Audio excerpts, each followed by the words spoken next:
Welcome to another episode of Threads of Enlightenment. As usual here, I want to first welcome my guests and I want to welcome James. But James, I want to thank you for coming because I know there's a couple of things that you're bringing with you that are very precious. One is your time. And I thank you for that because it is a beautiful commodity, expensive, and that you're willing to share it with us. We really, truly honor you and thank you for that. The other is your journey.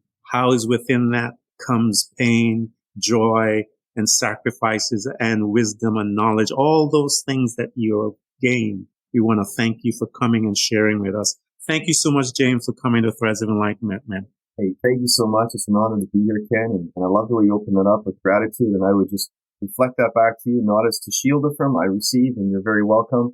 I'm just thankful that you get to be here. We had a little chat prior to the show, and this is going to be a good one. They always are. But I like how you're tapping in. I like how you're, choosing to engage, participate, and play with life. It's an honor. Thank you. Thank you, man.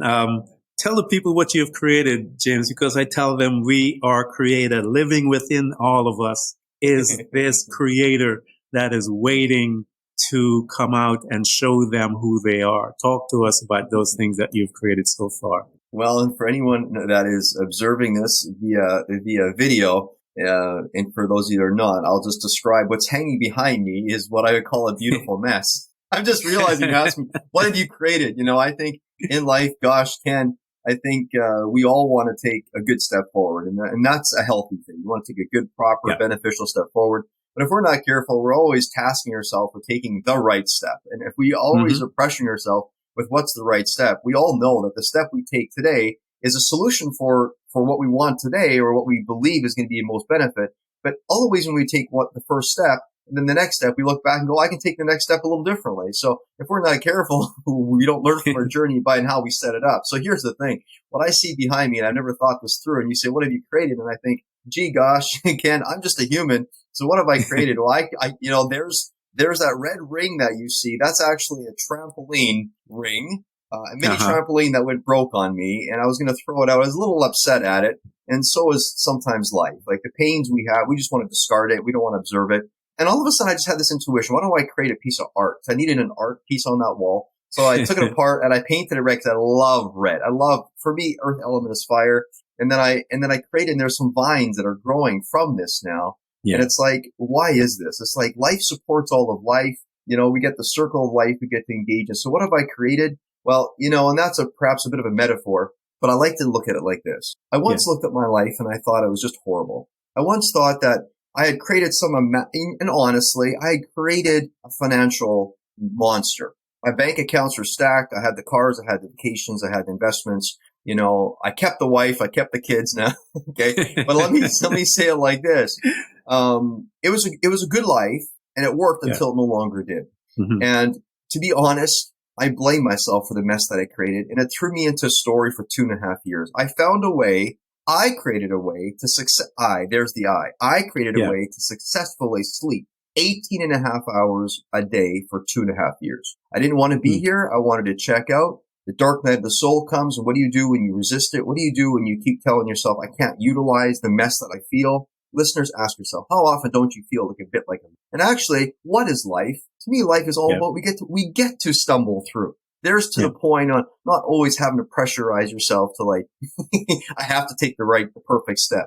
I get to take, and I defended, I resisted that invitation to embrace the messy of my life. And I said, it shouldn't be so. 2008 came and I was in the real estate industry. My son was born with high functioning autism. I was hand selected by the government for an audit. All these things happened. I owed a bunch of money. I could pay it. But let's say it like this. We all hit thresholds of our life, and that was the perfect storm. The only thing is I chose to desire to eliminate the areas of my life where I thought, what was I thinking? Instead, what finally took me out of it, which let me go to the next stage of my journeys, part 2 of the story, where I now utilize. So I don't eliminate, but I utilize. So I integrate. And I'm like, so I look back and you say, what have you created? And all I can think about, I have created a beautiful mess. I don't know about the beautiful part, but that's how I feel about it now. I'm like, it all belongs. Everything belongs. All of which I have journeyed. Listeners, all of which you have journeyed, it belongs. There's nothing wasted in God's kingdom. Nothing. Not a thing. It all Not a gets to thing. be used. And guess what? Yeah. Life forms from it. And the job is that you don't shame and blame yourself towards the finish line, because you'll never get to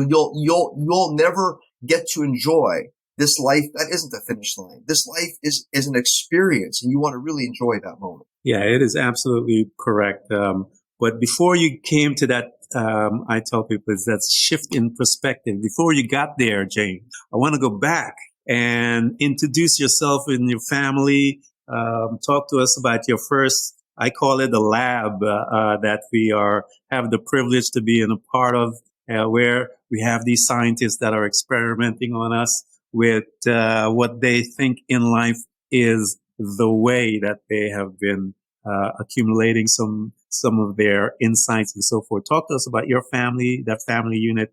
How was it? And then we'll walk ourselves back. Wonderful. So yeah, I'm currently married to, as I was alluding to, married to Meg. I've been with her for 27 years of my life. I'm 46, so I met her. You can do the math on that one. Wow.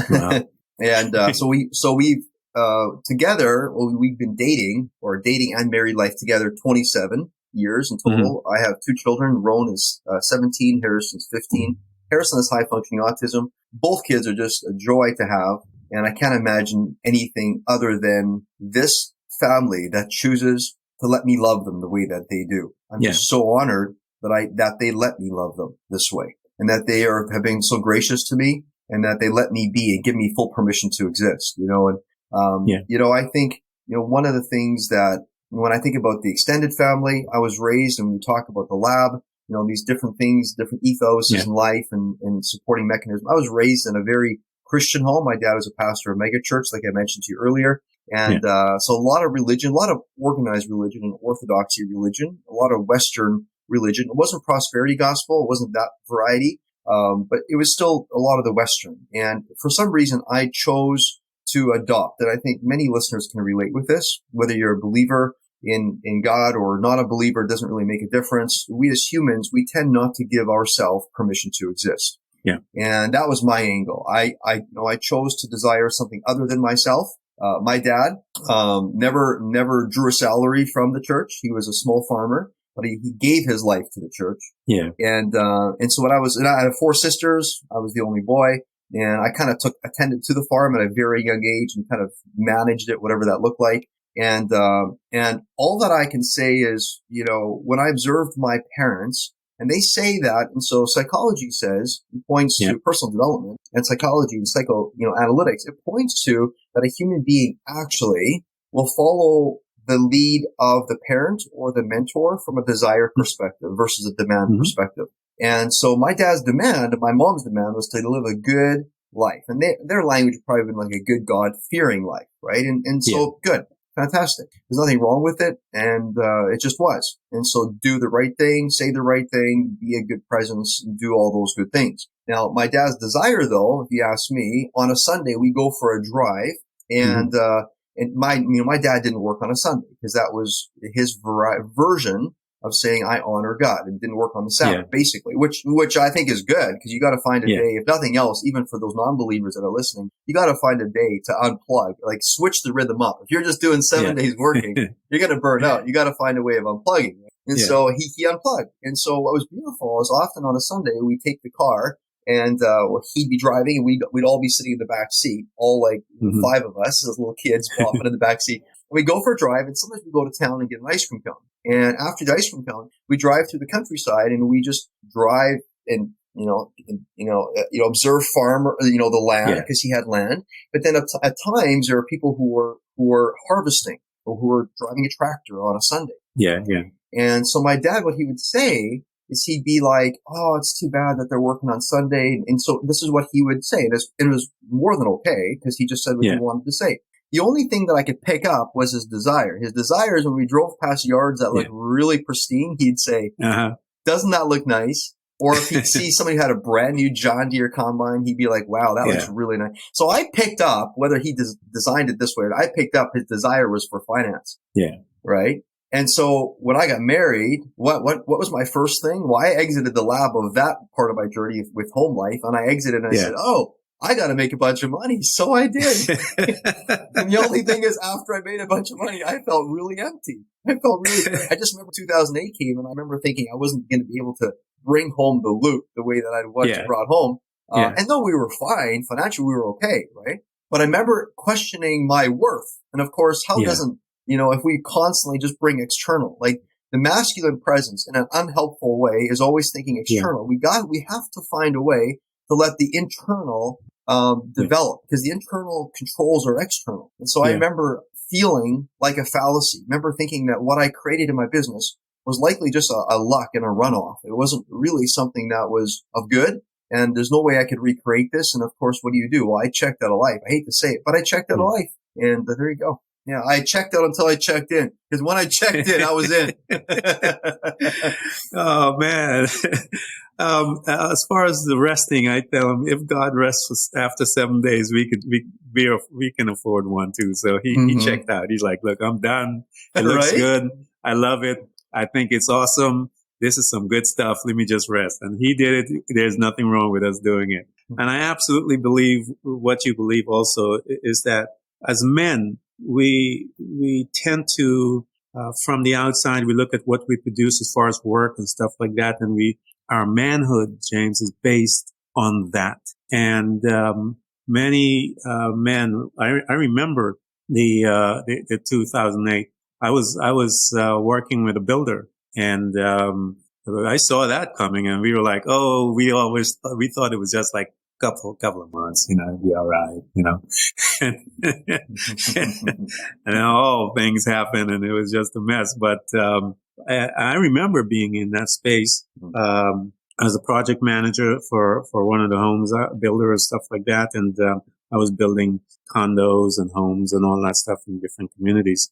And our manhood, because when we lost, I began to lose it as a man, because my job and my providing and my money and my performance and all that stuff was tied up in that aspect of what society programs us as how we should be. But like you said, we gained the money, we've done everything, the white picket fence and all of it. And there's this hole that is ever present when we are looking at ourselves. So here you are, James, you went through this, you checked out. I love that you checked out and after you checked out, we talked about a little, when you checked out, how long was your check out, and what did you do, and how did it affect James, the individual, while you were out?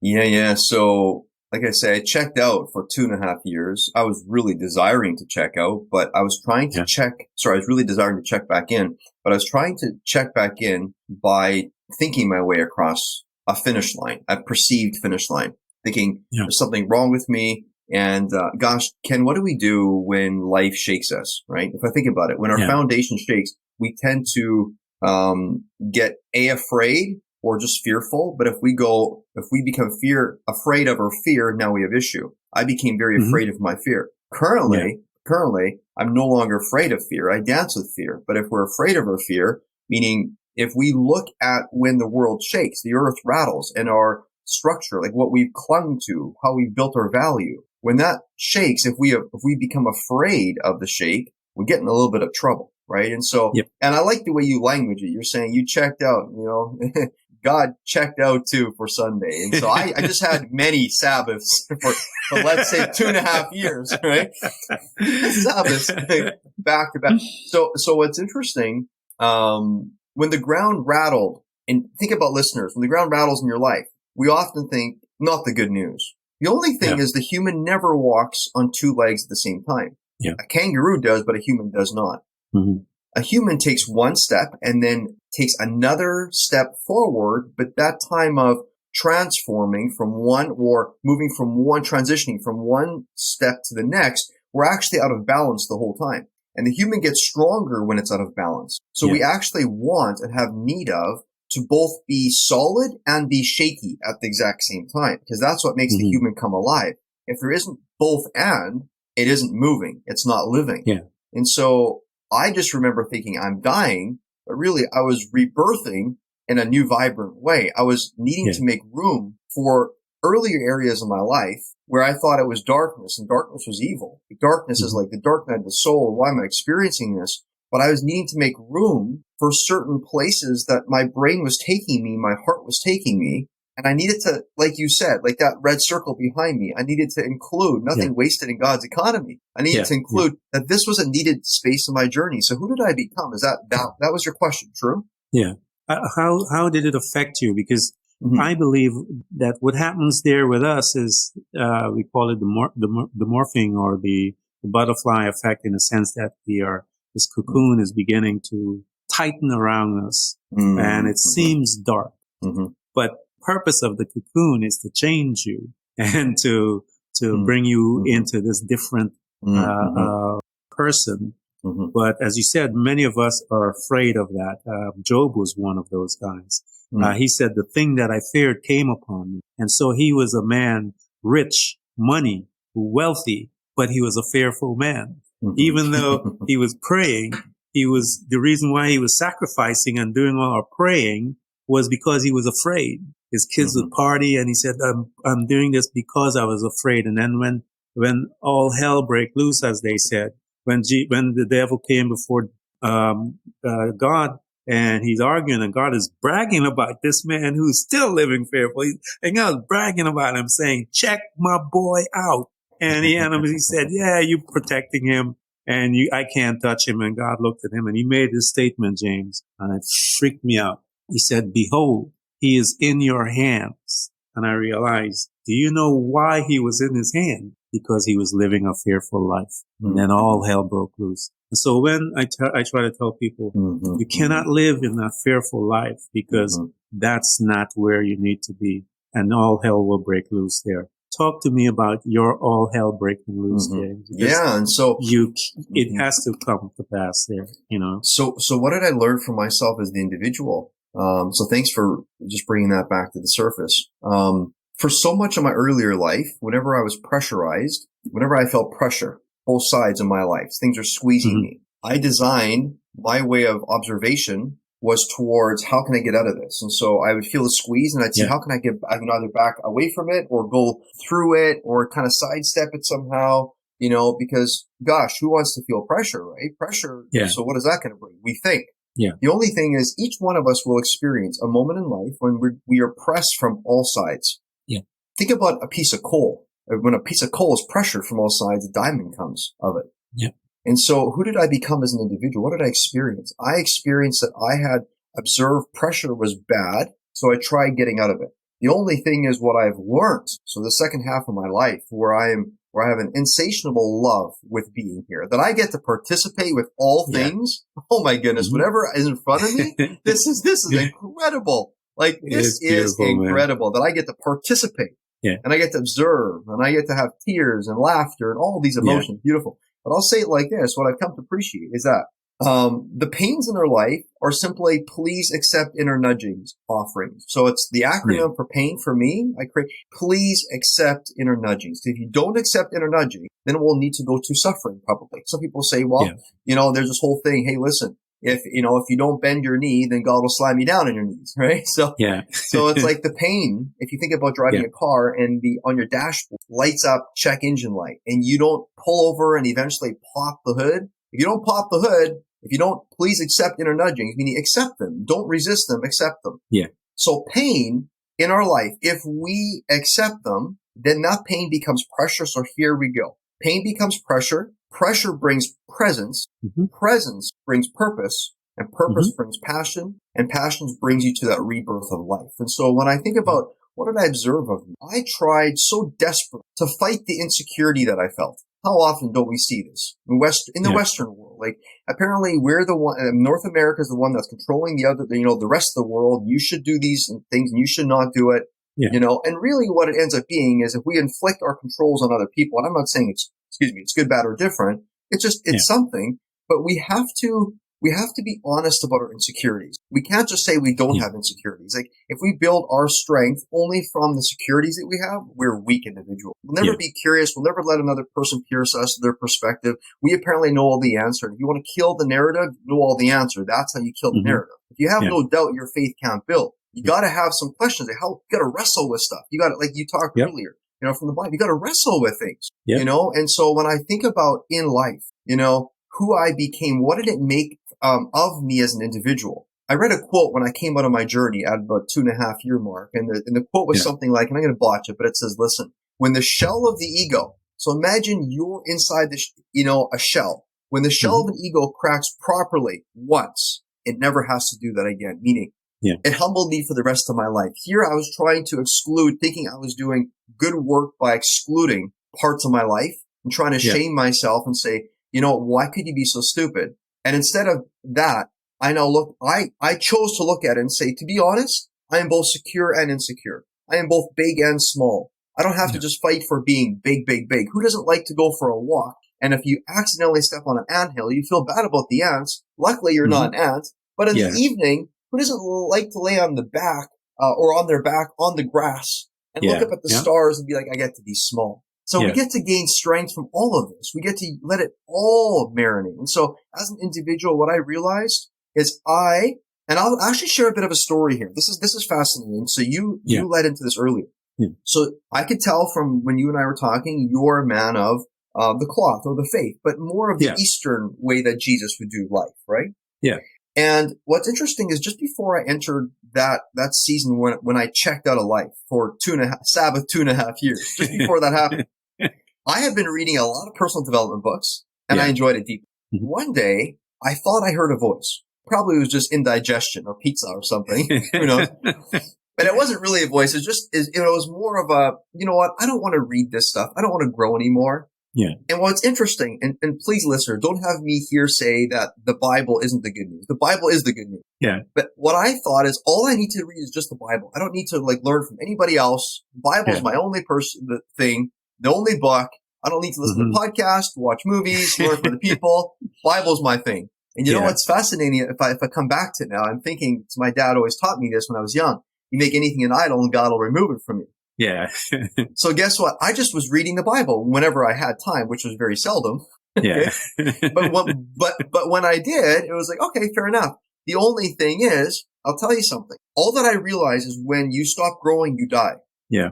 I stopped growing and I said, this thing is the idol, basically. And I hate to say it, but God shook my life in my whole spiritual way of seeing the world. And he made something new. And honestly, I'm so grateful that he did because, I was set up for the life that I am now way more than the other life that I was living earlier. He said, in his word, he said, behold, I do a new thing. And the thing about newness is that, we tend to hang on to the old stuff because it's familiar.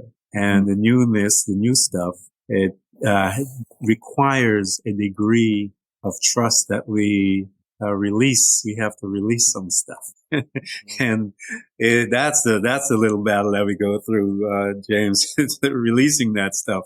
But it's necessary for growth. I would say to people, change is not change until it changes. And so, a lot of people they'll say it over and over and over. I gotta change. I gotta change. And I told them, I said, the reason why you are stuck is because you don't trust yourself. You don't trust yourself because you have to develop such a trust with yourself that when you speak those words, that you believe them. And once you believe them, you will then take the necessary steps to achieve it. And because you don't have that relationship with yourself where you're able to trust yourself, I had to learn that, James. I had to learn how to trust what I said to myself. And first I had to go and learn how to gather that from my God. And he said, whatever I speak, I expect it to be done. And so I was like, wait a minute. If I'm going to mimic this God, because he says to mimic him,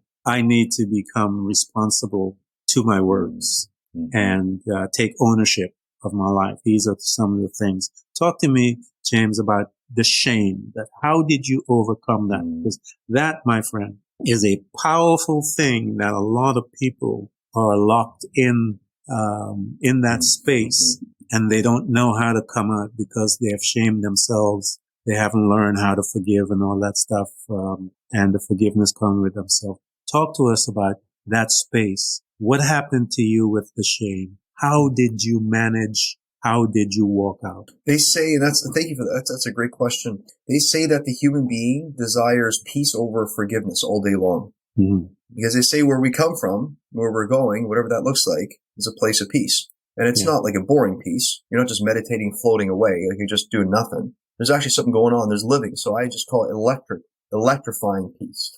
People go, what do you mean? I'm like, well, there's some life in that peace, my friend. You just think whatever you want to think about that, you can think about this. Yeah, I'll let you contemplate that. But it's interesting when it comes to shame, right? I try to forgive myself so often. Yeah. And, honestly, it just kept me locked in those chains. And there's nothing wrong with forgiving. But when I think about, to your point, when you talk about you need to learn to trust, you need to learn to trust that there's something greater than what you reference for. And I'm paraphrasing here, but the Bible in some way, other spiritual books talk about this too, but the greatest thing that you will ever build comes from that which you have no reference for. Yeah. Because if you build upon your knowing, and the unknowing, which is the mystery. So the greatest thing which you have no reference for is building upon the mystery. Because here's the thing, we can say words like you say, but unless we act them, we are them. Yeah. It's like they say God. If you try to pronunciate God, like from the Hebrew, you can't even pronunciate it. So God, so God is love. What is love? Love is action. Love maybe is a word that's overused and underutilized. Mm-hmm. It's not actually lived. It's performed. People perform life or they behave life, but is it authentic life? We don't want to be on perfection here, but if we really think about when it no longer works, when your life feels like it's coming to an end. Like, to be honest, I didn't want to end my life, but I wanted to sedate myself away from life. So in essence, I was desiring death. And, when you desire death for long enough, like the human being desires variety. And when you desire something for long enough, your human consciousness and your being draws you to something different than what you've been performing and living and behaving. Yep. And so there came a moment of satiation. And so for most people, there's a threshold moment. And the moment's like, is this enough? Or when will be enough? And that moment came to me. I was at a Tony Robbins event, so speaking about personal development. I was at a Date with Destiny. And for any of you that have gone, you will know that his events start early typically, and then they go late. And this was a 6-day event, and we, on the average, would sleep 2-3 hours a night. Now, keep in mind, my journey was I was sleeping 18 and a half hours a day. Basically, I was taking melatonin and Advil and Gravel and just sedating myself is what I was taking a handful of pills to help me sleep because I wasn't that tired. But while I was at this event, specific days, on day 4 was relationship. My wife hops out of bed in the morning and says, "Hey, honey, today's relationship. I'm really excited about this." Well, goodness, how wouldn't she be? I checked out a life. She's trying to draw us back together, draw our life back. I said, "You know what, baby? I'm really tired today. I haven't really, I've only slept with you 2 for 2 hours a night. I'm not used to this. I think I just need to sleep." And she looks at me and she goes, "You know, baby, it would mean the world to me if you come downstairs with me today. But if you don't want to, you don't have to. You do what you want." Wow. And I said, "Okay." And I thought, she'd give me permission to stay here. And I was thinking already what she was thinking. That'd be nice that I would go. But I'm like, you know what? I get to just bail. But I felt no resistance from her. None. Actually, what she said is, basically what I felt from her is I got to keep living my life. And if you want to choose this is your choice, but I'm going to go downstairs. I'm going to invest in building a relationship. If you're not here, I'm going to do it anyway. So she went downstairs. I take my handful of pills, a hotel. I close those curtains nice and tight, put the chair up against it so it's nice and sealed. I hop under the covers. It's pitch black. I'm like, this is going to be great. I get to just zone out again. I just get to not be here. I just sleep and just try to have it melt away and enter some fantasy, which, by the way, what happens when we enter fantasy land? Never a good thing. We got to stay reality based, right? If we play a fantasy, we're in trouble. We're in trouble. Yeah. So anyway, I enjoyed Fantasyland for about, I would say, max of 3, 4, maybe 5 minutes. Yeah. And all of a sudden I'm like, wait a minute. Pardon the language, but I thought, holy shit. Yeah. She's downstairs. Look what she's raised the kids. She's taking care of her investment. She's taking care of the business. Look what she's done. And not just that. She just says, "Would you like to come?" Who cares what she's done? She just asked me to come and she didn't even make me do it. So she just released me and she released her. And here I am. I jumped out of bed. I ripped those curtains open. I got dressed as fast as I could and I was white as a sheet. And I walked down the stairs. The elevator wasn't working today. I walked down the flights of stairs. We were way up top. Yeah.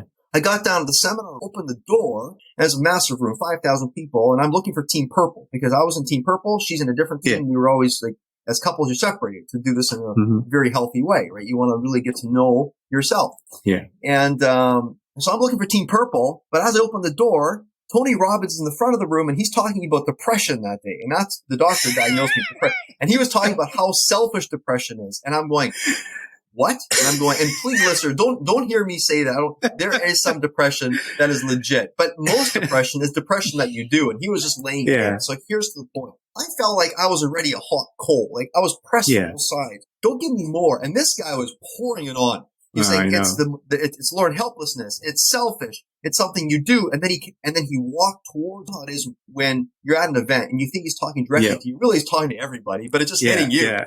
So I'm trying to like duck away from where he's walking, and he's just walking directly to 1 aisle over from where I am, but walking my direction. He's just laying it in, and I'm feeling like the heat of the world is getting pressurized. I'm like, oh my goodness. And then he stops right close to where I finally find my group, and he's continuing the depression intervention with this person, and he's just going hard at it. And all of a sudden, the crowd, he gets them to jump up, and anybody that's ever been at these events, you know. You cheer, and then you clap, and then you cry, and then you clap, and then you just do this emotion, just emotional, like honest, over and over and over again. It's an emotional roller coaster. And then the crowd stays standing, and he goes, okay, now I want you to do your group work. I was sitting there, and the moment happened right there.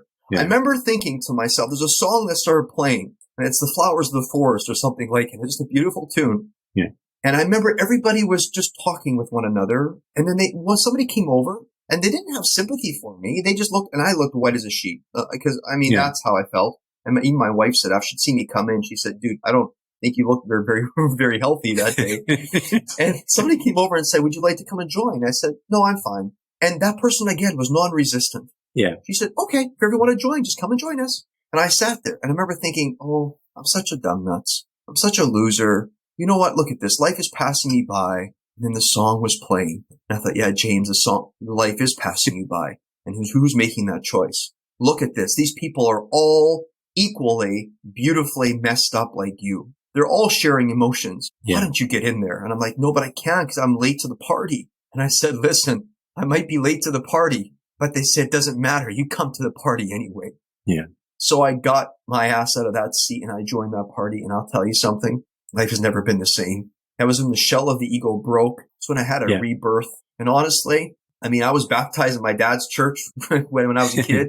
But I felt like whatever the Holy Spirit is, I felt like that came into my life that moment. And it was the most interesting experience of my life. When your earth shakes, your ground breaks, the light shines in, and it's like, let it come in. And let it in.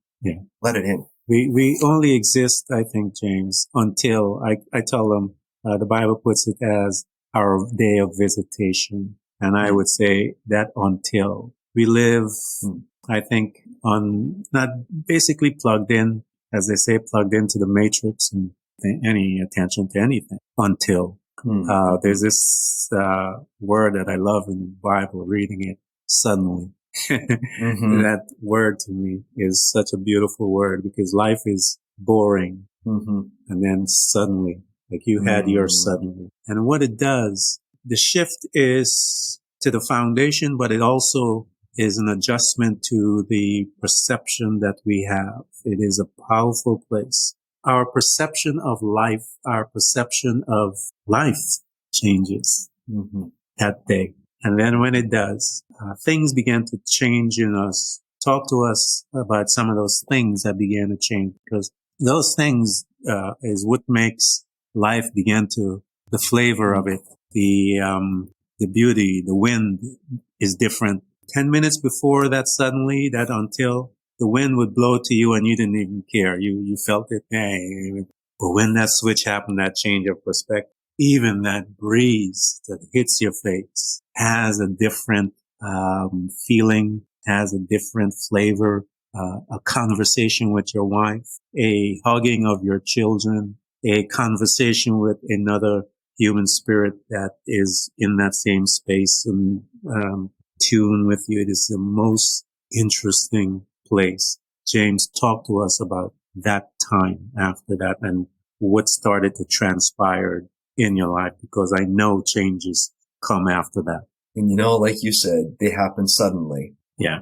And it's like, I think we often resist not death as much as we resist life. We're afraid of life. Yeah. because when we let all of life in, it's a lot Yeah. to take in, and it's beautiful. And it's, to some degree, it's so, how would I say it? It's like cascading beauty that just keeps flowing and flowing. And it's like all I remember is in that time being beyond questioning my worth, because I had ripped myself down for so long. Whatever flowed over me just felt so soothing, and it's just a balm of good. And so here's a few things. Yeah. I remember I got up and the group just engaged me, and I'm like, oh, this is so cool. And I remember thinking, this is how it is inside these walls. How about if it's different out there? And then I thought to myself, but here's the thing. Here's the thing. Remember, who was the one that activated who was one that decided to activate all of this? I maybe decided, but then there's grace that came alongside. Mm-hmm. Wait a minute, there's a tandem team going down here. Honestly, I don't have to worry where I go if it's going to be different, because this is how it is. And I just began, and remember, before this, I wasn't, and I'll say it like this, I was always apprehensive about laughing. I was not a laugher. I was a very serious person. And, but I remember just started feeling joy coming from within it, which, by the way, when I was going through that 2.5-year journey, I do remember one moment just asking and praying or saying, thank you for the joy that I've had in my life. But if ever my joy comes back, and if it's so pleases whatever, then let peace come into my life, is what I say. I'm like, I want this, right? And so of course, the words you've said. And so sometimes the words you speak are the words that you're walking towards, because that's what you want, right? And so joy started coming. And I remember leaving the event, and I remember going, what's going to be like when I enter back into the house of what earlier was depression for me. So I walked in, it was like, just find the bed again. And it's like, oh, there's a new person. And I remember seeing all of the old constructs that I used to sleep on the couch or the sofa or, on the bed. And even when I saw the kids, thinking the kids were just little at the time, but, they may still have a perception of me. And all of a sudden I felt them run towards me. And I remember during my story, that season of checking out, thinking that I probably lost influence in my kids. And they're like, Daddy, you're home. And they ran towards me, they grabbed my leg. And it's like, what's interesting is those years that I was checked out, it only took about a week, and I had a better relationship with those kids than I ever had before, which, by the way, I had a great relationship. I was always a good dad. I was always checked into their life. But my kids loved me more than ever, because what happened, I think they saw in me that I was someone that finally wasn't guarding against the emotions of life.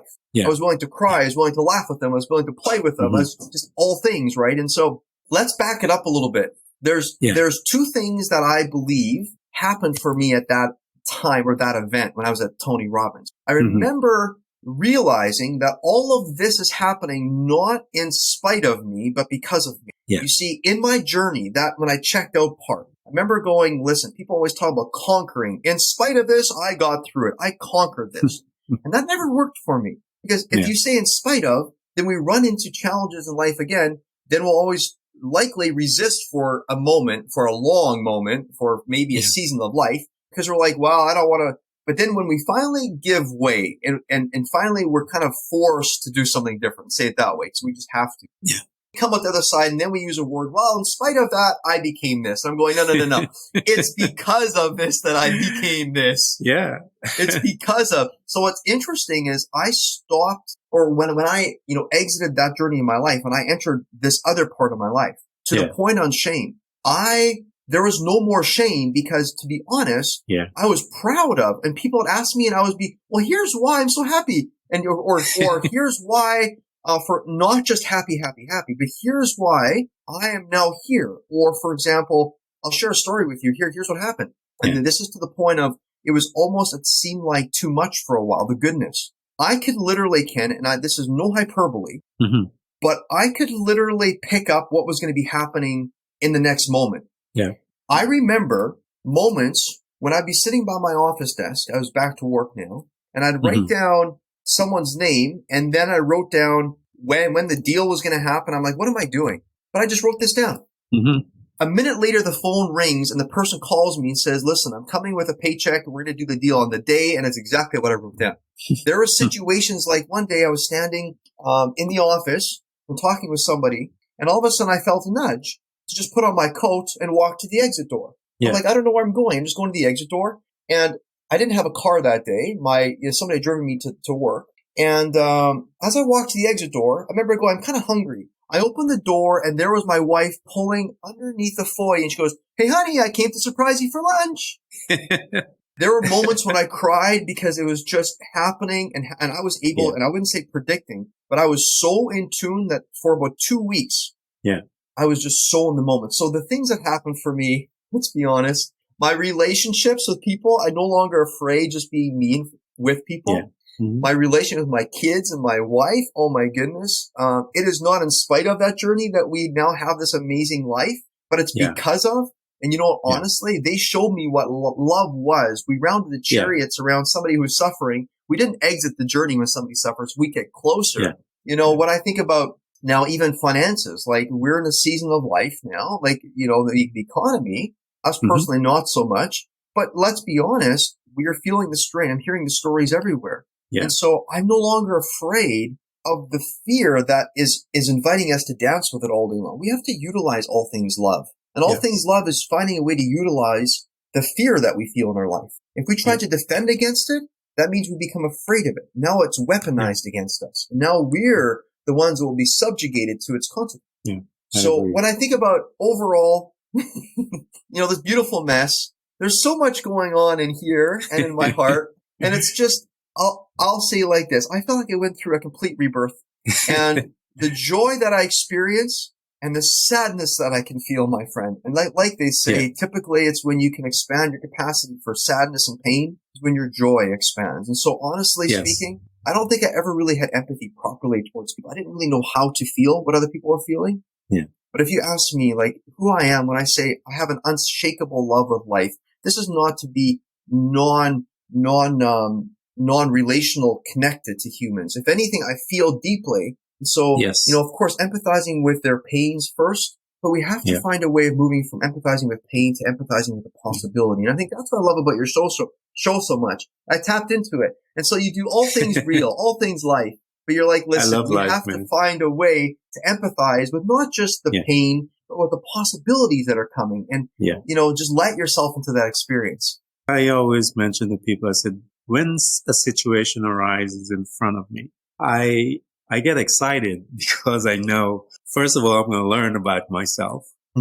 But and I look at the situation and I'm like, okay. And I usually, first of all, I'll thank God. I'll say thank you because I'm going to learn something here that is greater that I didn't know about me. And so I have this conversation that within myself and with him. I said, well, you said, let's reason together. So here it is before me. Let's talk, man. And so I have this conversation. I said, you said this, and this is how I feel, but let's investigate that. And I would have this conversation with God for a couple of days before I make a decision, man. It's really interesting how I do this thing. And so I will argue my case, but I know that what he is saying for me is what he wants is the best. He's seeing the whole thing. I'm seeing but a piece. And so I always ask him, I said, hey, I need some insight here because it tells us that the Holy Spirit is here to reveal all things. All things mean stuff with my life. And I've been in that space, James, where he would talk to me before people would come in. I even knew he would show me their life. I would sit down with someone. He would show me everything about them. I mean, he would talk to people that were contemplating suicide. A whole slew of things that he would show me as people would present to me. So I've been there. I've been in that space where you would write a note and someone would show up. I've been there. It is being in the place of birth, I call it. It's the place of birth. It's a great space to be because we are spirit, and the spirit of the man has the information. But what allows us, we let the circumstances around and all that dumb the information down, but it's sitting there. We just have to learn how to hook into it. And you needed an event that came in and awoke it, and then you were able to walk in there. But you can always tap into that because it is who you are. And so, whenever a situation comes, it is coming to show you the greatness that is in you. So you should never be ashamed or afraid of it. You should just be rejoicing and have the opportunity to learn And that's what this life is, man. This life is sweet. I love this life. This is something. Talk to us, James, as you began to morph and move. How did this new world, where you're able to put together the win and loss, the coaching, the speaking, all of these things, how did this now give birth from that visitation that suddenly, how did you now step in and create all this weekly win and loss things and all the other things that you have that you created that you didn't mention in the beginning? But this guy got a ton of stuff. He got podcasts. He has all the good stuff. So talk to me. How did you gravitate to this that you are living from and out of, James? Well, perhaps I can just begin by tapping into and continuing a little bit of the narration that you brought forward, in that, gosh, we get to live this life. And what I always observe from you is you keep the facts intact. And that's who I am. So when it comes to weekly wins and losses, learning how to not take something and bring hyperbole to it. That's bull crap. That's fantasy living. You got to first see reality for what it is. Why not wrestle with reality with what is? Why not? We don't need to resist reality, because here's one thing that I learned. Nature doesn't think it's a cool idea for us humans to think it should morph around us. That's not how it works. We need to morph around nature. Right? And when we get that right, we tend to not resist. We're more in harmony. We're more in sync with, right? When I think about, when you say the space of birth, I'll share a bit of a story and then I'll tap into some of my work. When I really think about what my space of rebirth was, I'll say it that way, rebirth. It's when gratitude came crashing into my life. And so fast forward just about 4 days beyond that Tony Robbins Date with Destiny event, we had come home and we lived in southern Manitoba. So it's directly above North Dakota for those of you that are from the U.S. So we're living right on the Canadian-U.S. border, basically. And it's a really cold area. It's a farming community in the middle of winter. We live in this little town, and we weren't farmers. I was a business person in real estate, as I mentioned earlier. But I woke at 2:30 in the morning. And one thing that I learned at the Tony Robbins Date with Destiny is that gratitude is the antidote to fear and to anger. You cannot be both or either great or angry or fearful if you're grateful. So I woke at 2:30 in the morning, and I woke to a dream. And the dream was somebody was sharpening a knife or loading a gun, and they're coming to kill my wife. Now, I thought it was kind of silly, but it felt very real. You know how these perceptions, it felt really real. And so I got up and I splashed cold water on my face, just wake myself up a little bit and shake it off and then go back to sleep is what I thought. But the more that I tried resisting, the more I tried pushing out. Remember, my earlier journey was pushing out and trying to eliminate. The more I pushed out, the worse it got. I started pacing around the house a little bit, just turning on the lights and turning on some music and whatever I was trying to do to just wake myself up and get myself out of the dream. But again, the more I tried running from it, the more it ran towards me. The more I tried resisting what was here, the more it just seemed to be more present and more real. And what was bizarre, and in our home back in the day, my parents never talked really much about this, but I remember people having alluded to people saying you could anoint things with oil and stuff, I think in the Bible it talks anoint my head with oil. And so you could sprinkle oil on things. And I thought, well, we have olive oil in the pantry. Am I going to drizzle it all over the sofa? What am I going to do on the bed over my head? I don't know. So I'm thinking this through and I'm going, James, this is crazy. And I said, James, get in the cold shower. So I turned the shower on and I got real cold.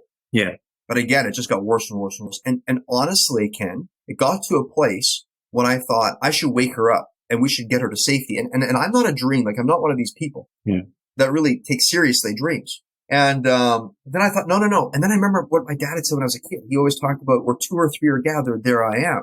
So if you, if you get together and pray in group, then he's there. God's there, whatever God is. And so I figured, I'm just going to get into bed. I'm not going to wake her up. I'm just going to pray silently because, and of course, when I enter bed, she's like all of 4'10¼ inches tall when she's standing. But when she's rolled in a ball, she's sleeping in a ball, she's like just this little tiny marshmallow. So I lay behind her. I kind of spoon and I put my arm over her. And I remember thinking this might feel better already. I'm praying a silent prayer, but it's getting worse. I'm like, I remember back in the day, I thought, oh my Lord, what do I do?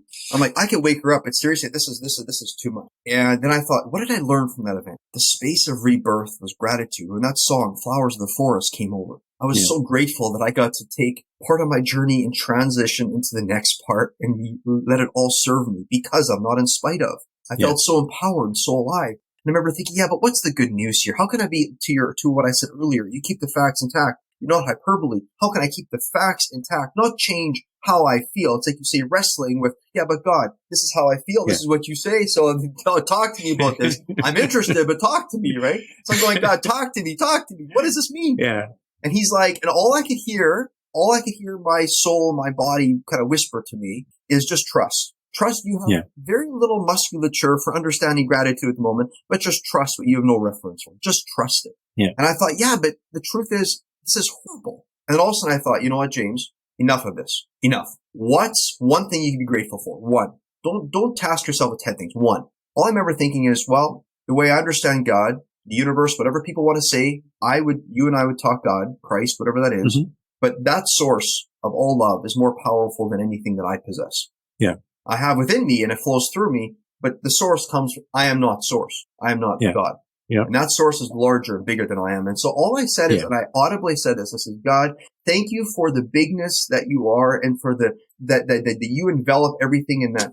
And that was all I could say. And I remember halfway through saying it, thinking, what am I going to say next? But that's all I could say, because that's when all of a sudden from behind me, it was like the bathroom window that was right behind the master suite right behind us. It felt like the bathroom window opened up. It didn't, but I felt like it didn't. I could feel air come flowing through the house, and it flew over me. There's a wisp of air, like a suddenly came over me. And then the front door of our house, I could envision, it felt like it swung open because I could see it. It was clear as day. The snow melted in an instant, and the grass, which was brown beneath, all stood up. The trees, which had no leaves, all had leaves and they're all green. And it was like a mist. It was like a wisp of wind. And so my space of rebirth happened because of gratitude. It happened because I accepted, firstly, that my journey was part of it, and then through gratitude. And it is because of that I couldn't help but want to reach out when it comes to what you said earlier. I have a platform called Weekly Wins and Losses. It's a virtual global community call happening every Friday at noon. I also do one-on-one coaching. And the reason that I do the work that I do, and I speak to groups and I do keynotes and we do retreats, is that's the only thing that I could muster that there was so plentiful of within. Meaning the gratefulness was so deep from within, it had to come out. And it came out through empathy, meaning I want to empathize, and I'm choosing to empathize. We as humans, we often feel like life is either a win or a loss. And we so often desire to convert the losses to wins because we think this is the bad news. But we have become so proficient at turning news into bad news. We have become rock stars at that. We have a 17-lane highway that's developed out for taking news and making it bad news. Yeah. Listen, a loss is never negative news. That's why we don't have to convert it to positive. We don't have to change it. It's just news. Bible talks about, I have come to bring good news. I ask people here who are listening, where in life are you facing something that you feel like isn't good news? You might want to have a look at that, because like what you're saying, Ken, when you have a thought and it kind of rubs up against what you think God has said, you're like, now let me wrestle with it. You're participating with it. You're not choosing to be like, well, I'm just going to say nothing and just obey. You're going, actually, God, talk to me about this. I'm struggling. You know what I mean? Yeah. I'm struggling. I argue my case. I'm arguing my case. So here's the thing. We get to argue our case by coming forward and revealing the reality of life. Fantasy play doesn't work. Fantasy play says, all I want to do is win. That's a vending machine version of God. All we want to do is say, life is good, God is good. When I get to pull this and watch this, I get gain. But what is gain? Gain is both win and losing. Because here's the thing. Every time you try something, like even if I think about when I try something in business, listeners, when you try anything, if you ask a girl on a date, if you ask your kids for this, or you say this, does it ever turn out exactly the way you had projected? Never. You always lose to a certain degree. So if we're not careful, we're walking away from. People say they want to mine from all of life. They want all the gifts, but they're willing to walk past all the things that are happening inside of us. And then they go reach out on the external and try to pull more of that in. When the reality is we have all things we have need of. They're already given to us. That's life experience. Win, lose, or draw. When we come to the table and we stop converting news into bad news, we let it just be news. Think about this. Who as a parent doesn't have a child if they score 70% on a math exam? Who as a parent, the child might look at this and going, oh, it's horrible. Like the news is 70%. who as a parent wouldn't say, yeah, but Johnny, at least you know what grade you got. Like, don't you want to know the reality? If you can't see reality, you can never shape your future. Never. You're playing a fantasy so deeply. You're playing Enron. You're going to cook the books. Yep. You're going to say stuff like, guess what? The numbers don't reveal who we are. We're better than the numbers. So let's just change the numbers to make it look as good as we are, which isn't true, right? Oh man, I love. There's a scripture I love. It says, "Come, let's reason together." That means that I don't have to put aside any of my. That's so good. I like that. Mind, my belief, none of it. He wants me to come with it all. I mean, come messed up, come however you come. And I tell people, James, I think I look at it as not like a loss. I look at it as gaining knowledge. Yeah, all of life is, right? When those guys were working on developing something, let's say the computer or whatever, and as they were doing this, and you may think this didn't work or whatever, it was knowledge they were gaining. They were gaining, okay, this doesn't work, but had they not done that and that did not happen, they wouldn't have known that. So what did they gain? They gained knowledge. And knowledge doesn't have like a negative attachment to it. It is just something great. I've gained something more, a little more insight into this. I don't know what you think of this, life. But yeah, I don't know what you think of this, but I think you're gaining appreciation for the mystery. Yes. You're gaining appreciation for the fact that you don't need to be God. Yes. I think that's a part of this human experience, and that's why we're housed in this thing. And I love life, man. That's all I could tell you. I just love life. And all you guys that are listening to us, we invite you to come and love life. I want you guys to get in touch with James and get into his space, get into his energy, get into his weekly meeting. I'm going to come in and visit a couple of times myself. So if they allow me to come in, James, I'll we'll let you in. And of course. And I would love to see that and get a flavor, a taste of that. But I welcome you guys to come and enjoy this life with James and get into his space, connect with him so that he can infuse some of that energy so that you can get a chance to see who you are. Mm-hmm. You are some good stuff, man. You're rich. Mm-hmm. You got flavor to you. You got some insight. You got power. You got some stuff that James. Good job. And get in touch with him, and he will make those things known to you so that you can find out about yourself. James, this has been some good stuff, man, and thank you for coming to Threads of Enlightenment. Oh man, it's been so fun. And to be honest, sometimes when I'm on podcasts and I'm vibing with a guy like you. I live in the West Coast, so here we talk, we're vibing, right? We're these West Coasters, Vancouver, Canada. But when I'm vibing with a man like you, and it's like 2 hours speak, and I wouldn't want to say tribe because that kind of makes us look small, but I'll say it like this. You are of similar cloth, my friend, in the sense of, you have found how all of what you get to participate with and how listeners, isn't it the best news? Whenever you feel like in a jam, you can literally wrestle with it. You can inquire with it. And so I love it. Thank you so much. I had a blast and I'd love to do this again sometime. But, I consider you a friend. I don't know you that well, but I consider you, and I've listened to some of your work, my friend, and I think it's just precious. And just keep doing your work. I want to encourage you, and I'm grateful for how you show up in the world. Thank you. Thank you, man. Thank you. And you do the same.